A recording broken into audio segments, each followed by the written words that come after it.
ತಾನೇ ನನಿತಾನ.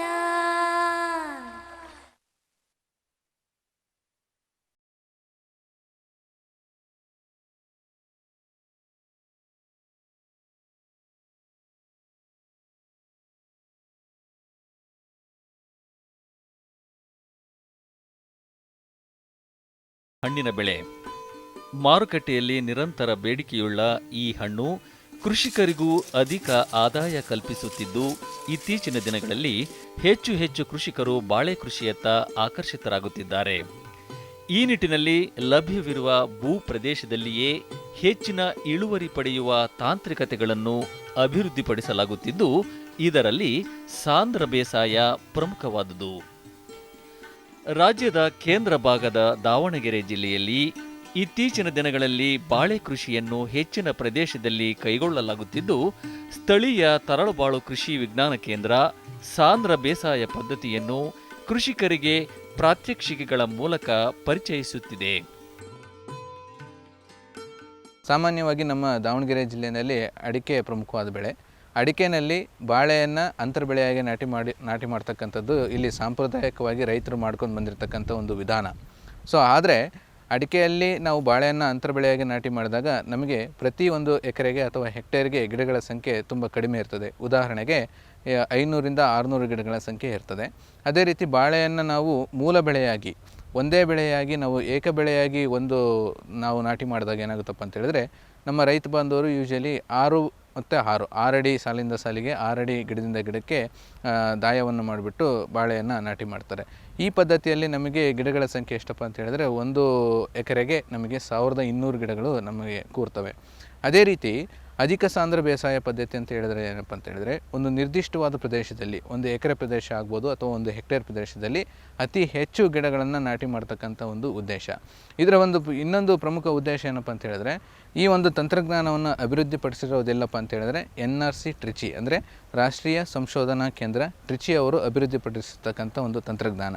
ಪ್ರಸ್ತುತ 2013-14ನೇ ಸಾಲಿನಲ್ಲಿ ನಾವು ನಮ್ಮ ಕ್ಷೇತ್ರ ಪ್ರಯೋಗದಲ್ಲಿ, ನಮ್ಮ ಕೃಷಿ ವಿಜ್ಞಾನ ಕೇಂದ್ರದ ಕ್ಷೇತ್ರ ಪ್ರಯೋಗ ಅಂತಕ್ಕಂಥ ಒಂದು ಯೋಜನೆಯ ಅಡಿಯಲ್ಲಿ ನಾವು ಈ ಒಂದು ತಂತ್ರಜ್ಞಾನವನ್ನು ರೈತರ ಹೊಲಗಳಲ್ಲಿ ನಾವು ಪರೀಕ್ಷೆಗೆ ಒಳಪಡಿಸಿದ್ದೇವೆ. ಇಲ್ಲಿ ಸುಮಾರು ನಾವು 2 ರೈತರಿಗೆ ಈ ಒಂದು ಕ್ಷೇತ್ರ ಪ್ರಯೋಗವನ್ನು ತೆಗೆದುಕೊಂಡಿದ್ದೇವೆ. ಇಲ್ಲಿ ನಾವು 3 ತಂತ್ರಜ್ಞಾನಗಳನ್ನು ರೈತರಿಗೆ ಪರಿಚಯ ಮಾಡಿಕೊಟ್ಟಿದ್ದೇವೆ. ಒಂದು ಮೂಲ ತಂತ್ರಜ್ಞಾನ ಏನಪ್ಪ ಅಂತ ಹೇಳಿದ್ರೆ, ಸಾಮಾನ್ಯವಾಗಿ ರೈತರು ಮಾಡ್ತಕ್ಕಂಥ ಒಂದು ಪದ್ಧತಿ, ಅದು 9 ಅಡಿ ನಾಟಿ ಮಾಡ್ತಕ್ಕಂಥದ್ದು, 8 ಅಡಿ ನಾಟಿ ಮಾಡ್ತಕ್ಕಂಥದ್ದು ಒಂದು ತಂತ್ರಜ್ಞಾನ. ಎರಡನೇ ತಂತ್ರಜ್ಞಾನ ನಮ್ಮ ಬೆಂಗಳೂರು ಕೃಷಿ ವಿಶ್ವವಿದ್ಯಾನಿಲಯದವರು ಅಭಿವೃದ್ಧಿಪಡಿಸಿರ್ತಕ್ಕಂಥ ಒಂದು ತಂತ್ರಜ್ಞಾನ, ಅಂದರೆ 6x6 ಅಂದರೆ ಗಿಡದಿಂದ ಗಿಡಕ್ಕೆ 6 ಮತ್ತು ಸಾಲಿನಿಂದ ಸಾಲಿಗೆ 6 ಅಡಿ ತಂತ್ರಜ್ಞಾನ. ಇಲ್ಲಿ ನಮಗೆ ಏನಾಗುತ್ತಪ್ಪ ಅಂತ ಹೇಳಿದ್ರೆ, 1 ಎಕರೆ ಪ್ರದೇಶಕ್ಕೆ 1200 ಗಿಡಕ್ಕೆ ಕೂರುತ್ತದೆ. ಅದೇ ರೀತಿ ನಾವು ಈ 3ನೇ ತಂತ್ರಜ್ಞಾನ ನಮ್ಮ NRC ಟ್ರಿಚಿ ಅವರು ಅಭಿವೃದ್ಧಿಪಡಿಸಿರ್ತಕ್ಕಂಥ ತಂತ್ರಜ್ಞಾನ ಏನಿದೆ, ಇದರಲ್ಲಿ ನಾವು ಬಳಸ್ತಕ್ಕಂಥ ಒಂದು ಅಂತರ ಏನಿದೆ ಅಂತ ಹೇಳಿದ್ರೆ, 1.2 × 1.2 × 2 ಮೀಟರ್ಗಳು ಜೋಡಿ ಸಾಲು ಪದ್ಧತಿ. ಇದನ್ನು ನಾವು ಅಡಿಗಳಲ್ಲಿ ನಾವು ಹೇಳಬೇಕು ಅಂತ ಹೇಳಿದ್ರೆ, 4 ಅಡಿ ಸಾಲಿನಿಂದ ಸಾಲಿಗೆ, 4 ಅಡಿ ಗಿಡದಿಂದ ಗಿಡಕ್ಕೆ, ಅಂದರೆ ಒಂದು ಜೋಡಿ ಸಾಲಿನಲ್ಲಿ 4 ಅಡಿ 4 ಅಡಿ ಇರ್ತದೆ, ಮತ್ತು ಒಂದು ಜೋಡಿ ಸಾಲಿಗೂ ಇನ್ನೊಂದು ಜೋಡಿ ಸಾಲಿಗೂ ನಮಗೆ 7 ಅಡಿ ಅಂತರ ಇರ್ತದೆ. ಈ ಪದ್ಧತಿಯಲ್ಲಿ ನಾವು ನಾಟಿ ಮಾಡಿದಾಗ ನಾವು 1 ಹೆಕ್ಟೇರ್ ಪ್ರದೇಶಕ್ಕೆ ಸುಮಾರು 5200 ಗಿಡಗಳನ್ನು ನಾವು ನಾಟಿ ಮಾಡ್ಬೋದು. ಸಾಂಪ್ರದಾಯಿಕ ಬಾಳೆ ಕೃಷಿ ಹಾಗೂ ಇತರೆ ಪದ್ಧತಿಗಳಿಗೆ ಹೋಲಿಸಿದಲ್ಲಿ ಅಧಿಕ ಸಾಂದ್ರತೆಯಲ್ಲಿ ನಿರ್ದಿಷ್ಟ ಪ್ರದೇಶದಲ್ಲಿ ಹೆಚ್ಚಿನ ಸಂಖ್ಯೆಯ ಗಿಡಗಳನ್ನು ಬೆಳೆಯುವುದರಿಂದ ಸಹಜವಾಗಿಯೇ ಹೆಚ್ಚಿನ ಇಳುವರಿ ಸಾಧ್ಯ ಎನ್ನುತ್ತಾರೆ ಕೇಂದ್ರದ ವಿಜ್ಞಾನಿಗಳು. ಸಾಂದ್ರ ಬೇಸಾಯ ಪದ್ಧತಿಯಲ್ಲಿ ಜೋಡಿ ಸಾಲು ಪದ್ಧತಿ ಅನುಸರಿಸಲಾಗುತ್ತಿದ್ದು, ಸಾಲುಗಳ ಮಧ್ಯದಲ್ಲಿಯ ಹೆಚ್ಚಿನ ಸ್ಥಳಾವಕಾಶದಲ್ಲಿ ಬೆಳೆಯ ಪ್ರಾರಂಭಿಕ ಹಂತದಲ್ಲಿ ಅಂತರ ಬೆಳೆಗಳನ್ನು ಬೆಳೆಯಬಹುದಾಗಿದ್ದು, ಪೂರಕ ಆದಾಯ ಪಡೆಯಬಹುದಾಗಿದೆ. ನಾವು ಪ್ರಮುಖವಾಗಿ ಈ ಪದ್ಧತಿಯನ್ನು ಅನುಸರಿಸಿದಾಗ ಆಗ್ತಕ್ಕಂಥ ಉಪಯೋಗಗಳೇನಪ್ಪ ಅಂತ ಹೇಳಿದ್ರೆ, ಒಂದು ನಿರ್ದಿಷ್ಟ ಪ್ರದೇಶಕ್ಕೆ ಅತಿ ಹೆಚ್ಚು ಗಿಡಗಳನ್ನು ನಾವು ನಾಟಿ ಮಾಡ್ಬೋದು. ಎರಡನೇದೇನಪ್ಪ ಅಂತ ಹೇಳಿದ್ರೆ, ನಾವು 7 ಅಡಿ ಅಂತರವನ್ನು ನಾವೇನು ಕೊಟ್ಟಿರ್ತೇವೆ ಒಂದು ಜೋಡಿ ಸಾಲಿಗೂ ಇನ್ನೊಂದು ಜೋಡಿ ಸಾಲಿಗೂ, ಆ ಒಂದು ಅಂತರದಲ್ಲಿ ನಾವು ಮೊದಲ 2 ರಿಂದ 3 ತಿಂಗಳು ನಾವು ಉಪಬೆಳೆಯಾಗಿ ಅಥವಾ ಅಂತರ ಬೆಳೆಯಾಗಿ ನಾವು ಯಾವುದೇ ತರಕಾರಿಗಳನ್ನು ನಾವು ಬೆಳೆಸ್ಕೊಳ್ಳಿಕ್ಕೆ ನಮಗೆ ಸಹಾಯ ಆಗ್ತದೆ. ಸೊ ಈ ಒಂದು ದೃಷ್ಟಿಯಿಂದ ಈ ಜೋಡಿ ಸಾಲು ಪದ್ಧತಿನಲ್ಲಿ ನಮಗೆ ಗಿಡಗಳ ಸಂಖ್ಯೆ ಜಾಸ್ತಿ ಇರ್ತದೆ ಮತ್ತು ಇದರಲ್ಲಿ ಒಟ್ಟಾರೆ ಇಳುವರಿ ನಮಗೆ ಒಂದು ಗಿಡಕ್ಕೆ ಒಂದು ಗೊನೆಯ ಒಂದು ತೂಕ ಕಡಿಮೆ ಬಂದರೂ ಪರವಾಗಿಲ್ಲ, ಬಟ್ ಒಟ್ಟಾರೆಯಾಗಿ ಒಂದು ಹೆಕ್ಟೇರ್ ಪ್ರದೇಶದ ಇಳುವರಿ ತೆಗೆದುಕೊಂಡಾಗ ನಾವು ಸಾಂಪ್ರದಾಯಿಕವಾಗಿ ಏನು ಬಾಳೆ ಬೆಳಿತೀವಿ ಅದಕ್ಕಿಂತ 15% ಹೆಚ್ಚಿನ ಇಳುವರಿಯನ್ನು ತೆಗಿಲಿಕ್ಕೆ ನಮಗೆ ಇದರಿಂದ ಸಹಾಯ ಆಗ್ತದೆ. ಸೊ ಆ ಒಂದು ಉದ್ದೇಶಕ್ಕೆ ನಮಗೆ ಈ ಒಂದು NRC ಟ್ರಿಚಿ ಅವರು ಅಭಿವೃದ್ಧಿಪಡಿಸತಕ್ಕಂಥ ತಂತ್ರಜ್ಞಾನವನ್ನು ಮೊದಲನೇ ಬಾರಿಗೆ ನಮ್ಮ ದಾವಣಗೆರೆ ಜಿಲ್ಲೆಯಲ್ಲಿ ಪರಿಚಯ ಮಾಡಿಕೊಟ್ಟಿದ್ದೇವೆ. ನಮ್ಮ ರೈತರು ನಮ್ಮ ತಂತ್ರಜ್ಞಾನ, ನಮ್ಮ ತರಳಬಾಳು ಕೃಷಿ ವಿಜ್ಞಾನ ಕೇಂದ್ರದಿಂದ ನಾವೇ ಅವರಿಗೆ ಸಂಪೂರ್ಣವಾಗಿ ತಾಂತ್ರಿಕ ಮಾಹಿತಿಯನ್ನು ಕೊಟ್ಟಿರ್ತೇವೆ. ಅದು ಗೊಬ್ಬರ ಕೊಡೋದಲ್ಲಾಗ್ಬೋದು, ಪೋಷಕಾಂಶಗಳ ನಿರ್ವಹಣೆಯಲ್ಲಿ ಆಗ್ಬೋದು, ಅಥವಾ ರೋಗ ಮತ್ತು ಕೀಟಗಳ ನಿರ್ವಹಣೆಯಲ್ಲಿ ಆಗ್ಬೋದು, ಕಂದುಗಳ ಉಪಚಾರ ಆಗ್ಬೋದು, ಅಥವಾ ಸೂಕ್ತ ಸಮಯಕ್ಕೆ ಗೊನೆಗಳ ಒಂದು ಸಂರಕ್ಷಣೆ ಆಗ್ಬೋದು. ಈ ಎಲ್ಲ ತಂತ್ರಜ್ಞಾನಗಳನ್ನು ನಾವು ನೇರವಾಗಿ ರೈತರ ಕ್ಷೇತ್ರಗಳಿಗೆ ನಾವು ಭೇಟಿ ನೀಡಿಬಿಟ್ಟು ಅವರಿಗೆ ವೈಜ್ಞಾನಿಕವಾದ ಒಂದು ಮಾಹಿತಿಯನ್ನು ಕೊಟ್ಟಿರ್ತೇವೆ. ಖರ್ಚಲ್ಲೂ ಸಹ ಅತಿ ಕಡಿಮೆ ಅಂತ ಹೇಳಿದರೆ ತಪ್ಪಾಗಲಾರದು. ಯಾಕೆಂತೇಳಿದರೆ ಸಾಮಾನ್ಯವಾಗಿ 1 ಎಕರೆ ಪ್ರದೇಶಕ್ಕೆ ನಾವು ಬಾಳೆಯನ್ನು ಬೆಳಿಬೇಕು ಅಂತೇಳಿದರೆ 60,000 ರಿಂದ 65,000 ರೂಪಾಯಿ ನಮಗೆ ಖರ್ಚು ಬರ್ತದೆ.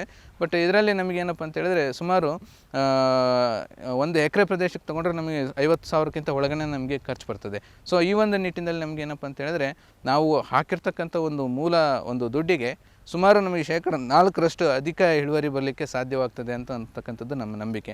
ಜೊತೆಗೆ ನಾವು ಉಪಬೆಳೆಯಾಗಿ ಅಂತರ್ ಬೆಳೆಯಾಗಿ ನಮ್ಮ ರೈತರು ಇಲ್ಲಿ ತರಕಾರಿಗಳನ್ನು ಸಹ ಬೆಳ್ಕೊಂಡಿದ್ದಾರೆ. ತರಕಾರಿಯಿಂದ ಲಾಭವೂ ಸಹ ಆಗಿದೆ. ಸಾಂದ್ರ ಬೇಸಾಯ ಪದ್ಧತಿಗೆ ಪೂರಕವಾಗಿ ಪೋಷಕಾಂಶಗಳ ನಿರ್ವಹಣೆ, ಸಸ್ಯ ಸಂರಕ್ಷಣೆ, ಕಂದುಗಳ ಉಪಚಾರ, ಗೊನೆಗಳ ಸಂರಕ್ಷಣೆಯಂತಹ ತಂತ್ರಜ್ಞಾನಗಳ ಕುರಿತಾಗಿಯೂ ಕೃಷಿ ವಿಜ್ಞಾನ ಕೇಂದ್ರ ಕೃಷಿಕರಲ್ಲಿ ಜಾಗೃತಿ ಮೂಡಿಸುತ್ತಿದ್ದು ಒಟ್ಟಾರೆ ಬಾಳೆ ಇಳುವರಿ ಹೆಚ್ಚಿಸುವಲ್ಲಿ ಇವು ಸಹಕಾರಿಯಾಗಲಿವೆ.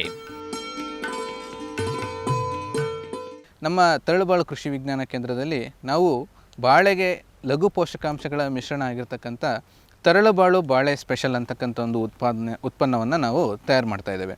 ಈ ಒಂದು ಉತ್ಪನ್ನದ ಬಗ್ಗೆ ನಾವು ಹೇಳಬೇಕಪ್ಪ ಅಂತ ಹೇಳಿದ್ರೆ ಬನಾನಾ ಸ್ಪೆಷಲ್ ಅಂತ ಅಥವಾ ಬಾಳೆ ಸ್ಪೆಷಲ್ ಅಂತಕ್ಕಂಥ ತಂತ್ರಜ್ಞಾನ ಏನಿದೆ ಇದನ್ನು 2007-8ನೇ ಸಾಲಿನಲ್ಲಿ ನಾವು ಭಾರತೀಯ ತೋಟಗಾರಿಕಾ ಸಂಶೋಧನಾ ಕೇಂದ್ರ ಹೆಸರುಘಟ್ಟ ಬೆಂಗಳೂರು ಇವರು ಅಭಿವೃದ್ಧಿಪಡಿಸಿರ್ತಕ್ಕಂಥ ಒಂದು ತಂತ್ರಜ್ಞಾನ.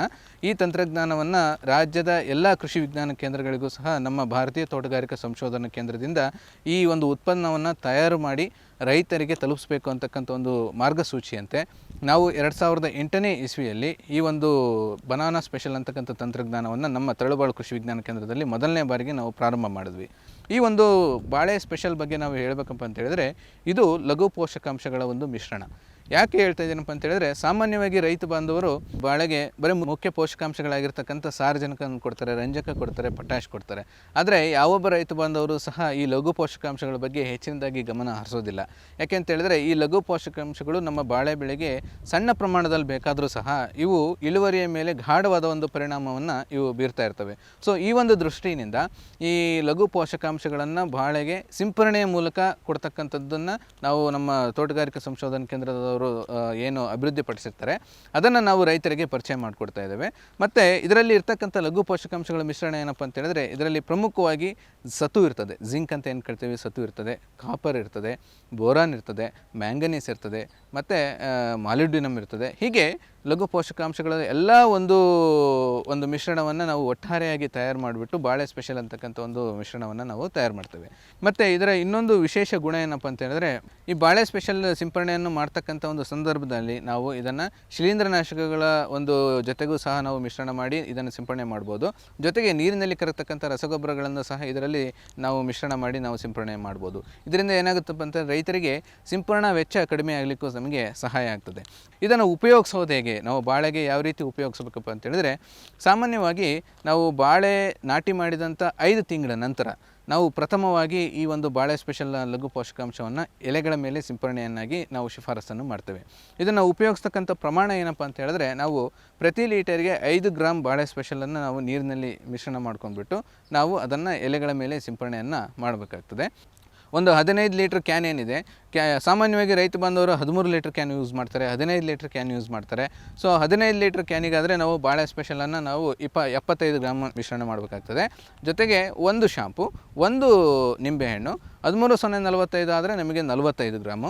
ಅದೇ ರೀತಿ ಹೆಕ್ಸಾಕೆನಜೋಲ್ ಔಷಧಿ ಆದರೆ ನಮಗೆ 15 ml. ಇಷ್ಟನ್ನು ನಾವು ಮಿಶ್ರಣ ಮಾಡಿ ನಾವು ಒಂದು ಕ್ಯಾನಲ್ಲಿ ಮಿಶ್ರಣ ಮಾಡಿ ನಾವು ಇದನ್ನು ಸಿಂಪರಣೆಯಾಗಿ ನಾವು ತೆಗೆದುಕೊಳ್ಬೋದು. ಬಾಳೆ ಸ್ಪೆಷಲ್ನ ಮಿಶ್ರಣ ಮಾಡುವಾಗ ನಾವೇನು ಹೇಳ್ತೀವಪ್ಪ ಅಂತೇಳಿದ್ರೆ ರೈತ ಬಾಂಧವರಿಗೆ 5ನೇ ತಿಂಗಳು, 6ನೇ ತಿಂಗಳು, 7ನೇ ತಿಂಗಳು, 8ನೇ ತಿಂಗಳು 4 ಬಾರಿ ನಾವು ಏನು ಸಿಂಪರಣೆ ಮಾಡ್ತೀವಿ ಅಂಥ ಸಮಯದಲ್ಲಿ ಈ ಲಘು ಪೋಷಕಾಂಶಗಳ ಮಿಶ್ರಣ, ಯಾವುದು ಮುಖ್ಯ ಪೋಷಕಾಂಶಗಳ ನೀರಿನಲ್ಲಿ ಕರಗ್ತಕ್ಕಂಥ ಮಿಶ್ರಣ ಏನಿದೆ, ಉದಾಹರಣೆಗೆ 19 ಆಗ್ಬೋದು, 19 ಆಗ್ಬೋದು, ಅಥವಾ 13,045 ಅಂತ ಕರಿತೀವಿ. ಅಂದರೆ ಪೊಟ್ಯಾಷಿಯಂ ನೈಟ್ರೇಟ್ ಅಂತಕ್ಕಂಥ ಒಂದು ಏನು ನೀರಿನಲ್ಲಿ ಕರಗ್ತಕ್ಕಂಥ ರಸಗೊಬ್ಬರ ಇದೆ. ಆ ಪೊಟ್ಯಾಷಿಯಂ ನೈಟ್ರೇಟ್ ಮುಖ್ಯ ಪೋಷಕಾಂಶವನ್ನು ನೀರಿನಲ್ಲಿ ಕರಗ್ತಕ್ಕಂಥ ರಸಗೊಬ್ಬರವನ್ನು 3 ಗ್ರಾಮ್ 1 ಲೀಟರ್ ನೀರಿಗೆ ಮಿಶ್ರಣ ಮಾಡಿ ನಾವು ಇದರ ಜೊತೆಗೆ ಸಿಂಪರಣೆಯನ್ನು ಮಾಡಬೇಕಾಗ್ತದೆ. ಜೊತೆಗೆ ಶಿಲೀಂಧ್ರನಾಶಕವಾಗಿ ಹೆಕ್ಸಾಕೆನಜೋಲ್ ಅಂತಕ್ಕಂಥ ಒಂದು ಶಿಲೀಂಧ್ರನಾಶಕವನ್ನು 1 ml ಪ್ರತಿ ಲೀಟರ್ ನೀರಿಗೆ ಮಿಶ್ರಣ ಮಾಡಿ ನಾವು ಇದನ್ನು ಸಿಂಪರಣೆಯನ್ನು ಮಾಡಬೇಕಾಗ್ತದೆ.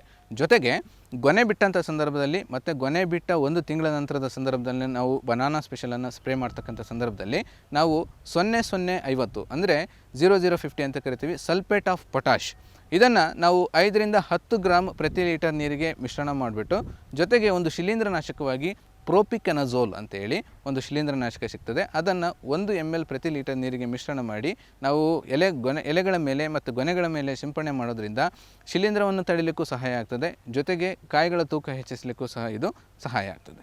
ಪ್ರತಿ ಸಾರಿ ಬಾಳೆ ಸ್ಪೆಷಲನ್ನು ಸಿಂಪರಣೆ ಮಾಡ್ತಕ್ಕಂಥ ಒಂದು ಸಂದರ್ಭದಲ್ಲಿ ನಾವೇನು ಹೇಳ್ತೀವಪ್ಪ ಅಂತ ಹೇಳಿದ್ರೆ ಪ್ರತಿ ಒಂದು ಕ್ಯಾನಿಗೆ ಒಂದು ಶಾಂಪು ಮತ್ತು ಒಂದು ನಿಂಬೆಹಣ್ಣನ್ನು ಇದಕ್ಕೆ ನಾವು ಮಿಶ್ರಣ ಮಾಡಿ ಸಿಂಪರಣೆ ಮಾಡಿ ಅಂತ ಹೇಳ್ತೀವಿ. ಯಾಕಪ್ಪ ಅಂತ ಹೇಳಿದ್ರೆ ಬಾಳೆಯಲ್ಲಿ ಎಲೆಗಳು ಒಂದು ಏನು ಗಾತ್ರ ಏನಿರುತ್ತೆ ಎತ್ತರವಾಗಿರ್ತದೆ, ಮತ್ತು ಯಾವುದೇ ಬಾರಿ ನಾವು ಯಾವುದೇ ಬೆಳೆಗೆ ಸಿಂಪರಣೆ ಮಾಡುವಾಗ ಎಲೆಯ ಅಡಿ ಭಾಗದಲ್ಲಿ ನಾವು ಸಿಂಪರಣೆಯನ್ನು ತೆಗೆದುಕೊಳ್ಳಿ ಅಂತ ನಾವು ರೈತ ಬಾಂಧವರಿಗೆ ಹೇಳ್ತೀವಿ. ಯಾವಾಗ ಒಂದು ಬೆಳೆಗೆ ನಾವು ಅಡಿ ಭಾಗದಲ್ಲಿ ನಾವು ಸಿಂಪರಣೆಯನ್ನು ಮಾಡ್ತೀವಿ, ಅಲ್ಲಿ ಸಿಂಪರಣಾ ಒಂದು ದ್ರಾವಣ ಏನಿದೆ ಆ ದ್ರಾವಣ ಎಲೆಗಳ ಮೇಲೆಲ್ಲ ಚೆನ್ನಾಗಿ ಹರಿದಾಡಲಿಕ್ಕೆ ಸಹಾಯ ಆಗಬೇಕು. ಸೊ ಈ ಒಂದು ದೃಷ್ಟಿನಲ್ಲಿ ನಾವೇನು ಮಾಡ್ತೀವಪ್ಪ ಅಂತ ಹೇಳಿದ್ರೆ ₹1 ಒಂದು ಶಾಂಪೂವನ್ನು ನಾವು ಇದರಲ್ಲಿ ಮಿಶ್ರಣ ಮಾಡಿದಾಗ ಏನಾಗುತ್ತಪ್ಪ ಅಂತ ಹೇಳಿದ್ರೆ ಅದು ಎಲೆಯ ಮೇಲೆ ಎಲ್ಲ ಚೆನ್ನಾಗಿ ಪ್ರಸಾರವಾಗಿಬಿಟ್ಟು ದ್ರಾವಣ ಚೆನ್ನಾಗಿ ಎಲೆಗಳಲ್ಲಿ ಅಬ್ಸಾರ್ಪ್ಷನ್ ಆಗಲಿಕ್ಕೆ ಸಹಾಯ ಆಗ್ತದೆ. ಜೊತೆಗೆ ಈ ನಿಂಬೆಹಣ್ಣನ್ನು ಯಾವುದಕ್ಕೆ ಯೂಸ್ ಮಾಡ್ತೀವಿ ಅಂತ ಹೇಳಿದ್ರೆ ನಾವು ಸಿಂಪರಣೆಗೆ ಬಳಕೆ ಮಾಡ್ತಕ್ಕಂಥ ಒಂದು ನೀರೇನಿದೆ ಅದರ ಒಂದು ರಸಸಾರ ಗಡಿಸಿದ್ದಲ್ಲಿ ನಾವು ಈ ನಿಂಬೆಹಣ್ಣನ್ನು ಹಿಂಡ್ಕೊಂಡಾಗ ಏನಾಗುತ್ತಪ್ಪ ಅಂತ ಹೇಳಿದ್ರೆ ಆ ರಸಸಾರ ನಮಗೆ ನ್ಯೂಟ್ರಲೈಸ್ ಆಗ್ತದೆ.